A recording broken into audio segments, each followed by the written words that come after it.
Bonsoir les amis, j'espère que vous allez bien. Nous revoici pour la présentation d'un petit livre, toujours aux éditions Grasset Europe Échec.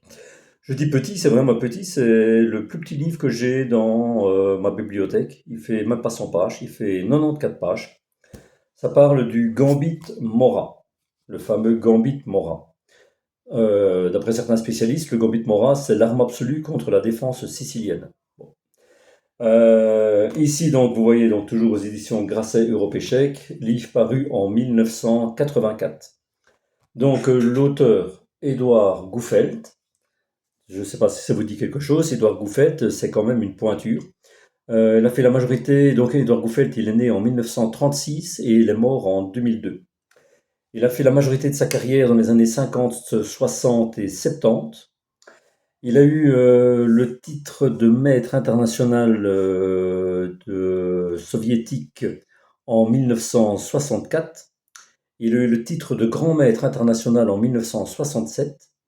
Et il a eu son meilleur classement Elo en 1977 et il a eu 2547 points, ce qui est tout à fait remarquable.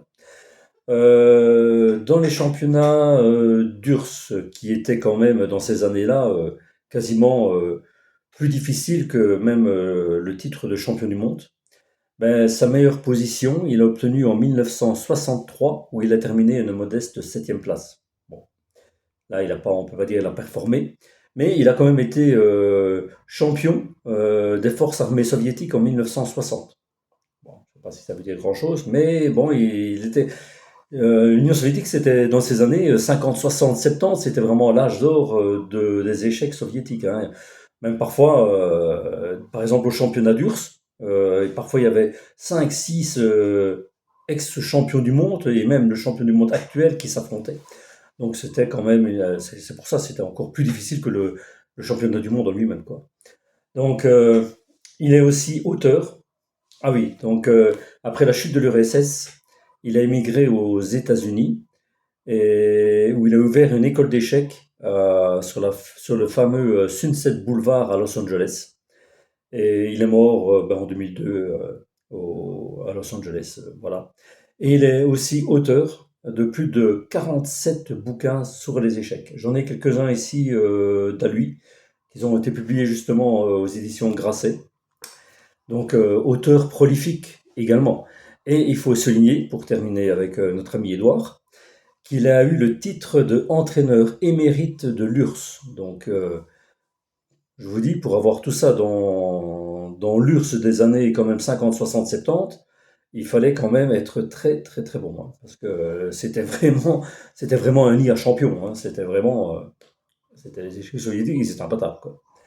Donc, il nous a sorti ce petit livre sur le Gambit Mora, comme j'ai expliqué avant, qui est considéré comme certains comme l'arme absolue dans la défense sicilienne. Bon, moi, les gambits, comme j'avais expliqué sur un précédent bouquin, je ne les joue jamais. Donc ce bouquin, moi, je ne l'ai jamais lu. Je l'avais acheté parce que j'avais trouvé sur le net à 5 euros. Et comme j'avais déjà plusieurs bouquins de cette collection, et comme je suis un peu un collectionneur, je veux dire, ben, je l'ai acheté.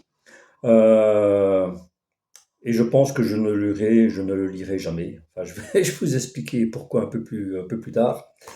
Euh, Parce que, bon, c'est un livre très très pointu. On peut dire vraiment, même si lui, là, il dit dans sa présentation, et la présentation qu'il a à l'arrière là, il dit que il peut s'adresser quand même à l'amateur et même aux débutants.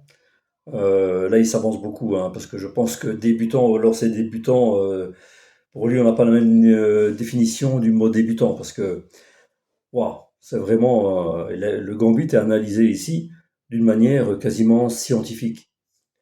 Euh, Par exemple, moi, pour moi, ce livre-là, ça s'adresse pas à un joueur en dessous de 1800 euros, hein, je dirais facilement. Je l'ai pas lu, mais bon, comme je vous ai expliqué, je vais souvent sur des forums de discussion et voilà, donc j'ai lu un peu ce qu'il disait sur ce bouquin. Donc des joueurs de club en ont parlé et tout le monde, tous les avis vont dans le même sens. C'est quasiment un bouquin quasiment même pour joueurs professionnels. Il ne faut pas avoir peur de le dire. Je vous dis, c'est vraiment, il est analysé, mais vraiment dans les moindres détails. Quand je dis dans les moindres détails, c'est dans les moindres détails. Ici, par exemple, il est scindé en deux parties. La première partie explique trois systèmes différents sur ce gambit, refusé, accepté, avec un flot mais invraisemblable de variantes. Moi, c'est déjà ça qui me rebute un petit peu, je dirais, pour le lire. Parce que c'est quasiment les trois systèmes, ben c'est des bouts de partie, je dirais, les 15-20 premiers coups maximum, qui sont expliqués au coup par coup, mais après, dans trois systèmes, et chaque fois, quasiment à chaque coup, il y a des lignes et des lignes de variantes, quoi. Waouh, je vous dis, c'est vraiment, je crois que c'est le livre le plus compliqué que j'ai dans ma bibliothèque, hein. C'est vraiment, c'est vraiment celui-là. Et la deuxième partie, ben, il présente 50 parties de maîtres et de grands maîtres qui appliquent justement ces systèmes dans la compétition. Et qu'on voit donc là les parties en entier. Donc je vais vous montrer ben, la table des matières. Déjà, je vais vous montrer la table des matières, vous allez un peu comprendre que c'est pas tout à fait le même livre que là on connaît, hein. Table des matières, vous voyez. Euh, voilà, avec table des matières, Gambit Mora accepté, avec voilà, le coup ici avec premier système. Donc vous voyez ben, les lignes qui sont déjà dessinées. C'est ces lignes qui sont expliquées. Et je vous montrerai après voilà, vous voyez, système 1, A, B, C. Vous voyez, c'est déjà assez pointu comme table de matière, hein. C'est pas n'importe quelle table de matière. Puis le deuxième, après, voilà, c'est la suite. Après le système 2, toujours A, B, vous voyez. Après, on continue dans la joyeuseté, C, et puis avec le troisième système, avec voilà, et puis après le gambit Mora refusé. Et pour finir, avec les variantes 3, variante 4. Après, ben, là, il ne met pas, mais après, il y a 50 parties qui sont commentées. Voilà. Bon, là, il y a un peu. Les parties, elles sont assez succinctes. Là, il ne met pas trop de variantes. Bon, il en met quelques-unes, mais bon, c'est quand même relativement. Par exemple, ici, regardez la partie 40. La partie 40, elle est livrée telle qu'elle, sans une ligne de variante. Après, mais par exemple, la partie 41. Là, elle est expliquée, mais là, il y a plus de variantes. La partie 41, tac, vous voyez. Et là, tout ça, c'est déjà des lignes de variantes. Coup, ligne de variante. Donc, il y a 50 parties. Les 50 parties, je pense qu'une fois, je les lirai quand même, pour avoir un petit peu.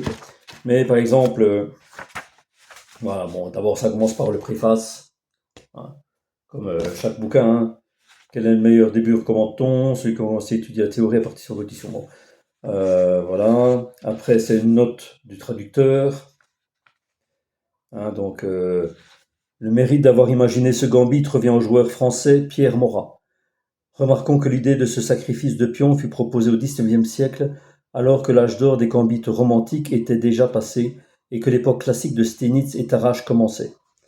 Voilà. Mais bon, apparemment, le grand maître yougoslave Milan Matulovic a vu son nom associé à celui de Pierre Morat pour la pratique régulière qu'il a fait de ce gambit. Voilà. Apparemment, c'est un joueur monégasque, Pierre Morat. Donc ici, ben voilà, on commence le gambit Mora accepté. Hein, vous voyez, le gambit Mora accepté. Je ne sais pas si vous voyez bien. Donc le début de la partie, présentation sur le diagramme. Et puis après, ben voilà, ça présente le gambit. Là, bon, là, ça va encore pour l'instant. C'est quand on va rentrer dans les systèmes, hein.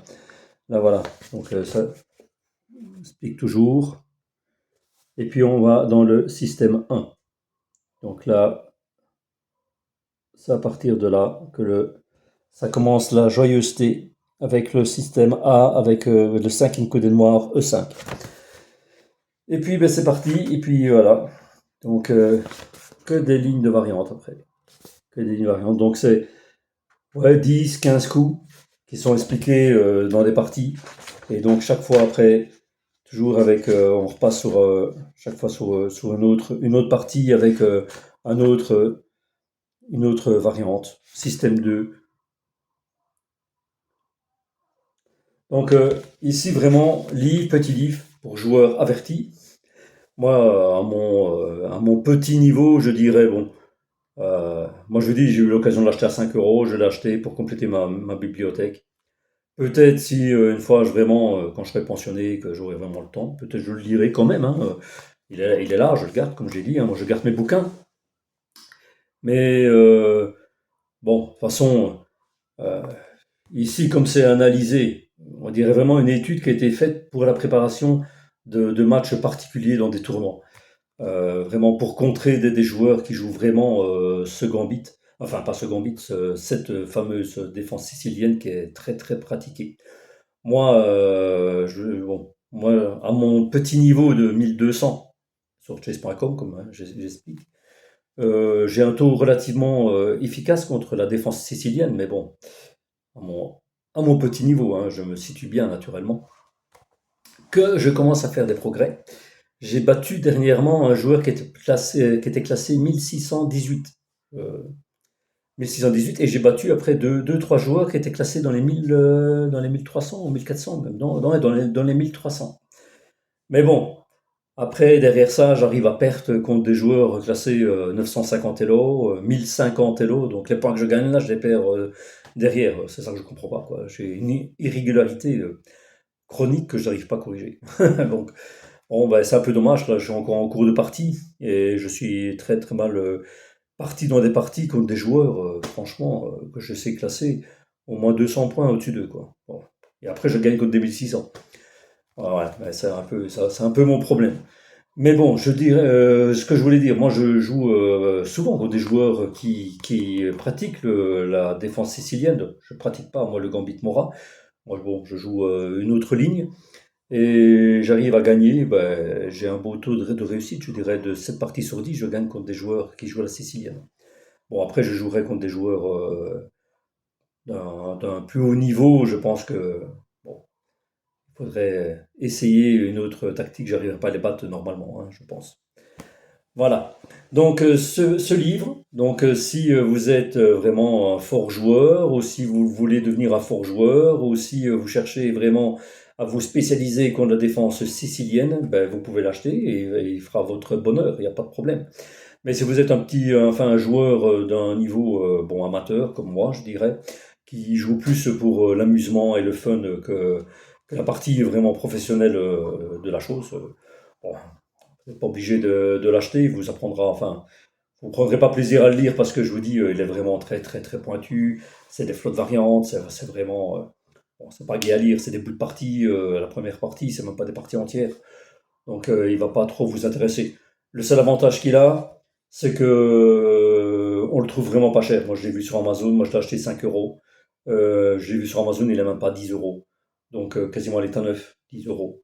Donc vous pouvez le trouver même sur eBay, Vinted et tout ça. Ratuken, vous le trouvez facilement, même encore à des 5, 6 euros, vous le trouvez très facilement.